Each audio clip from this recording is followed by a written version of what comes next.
দেখেন আজ ওমান টানা 5 দিন প্রচুর পরিমাণ বাতাস এবং হাওয়া। বাতাসের জন্য বাইরে বের হওয়া যায় না।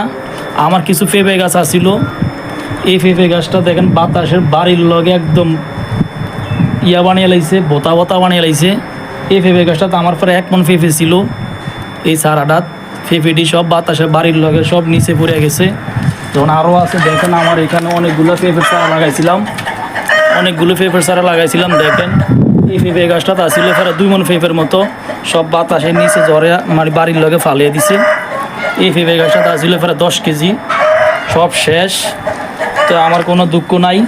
তো আপনারা অবশ্যই আমার পেঁপেগুলোর জন্য দোয়া করবেন, পেঁপেগুলো যাতে নিচে পড়ছে যাতে ওরা সুস্থ থাকে। অনেক উপর থেকে নিচে পড়ার পর ওরা একটু আঘাত পাইছে, ওরা এখন বর্তমানে হসপিটাল আছে, ওদেরকে হসপিটাল রাখা হয়েছে, ওদের চিকিৎসা চলতে আছে।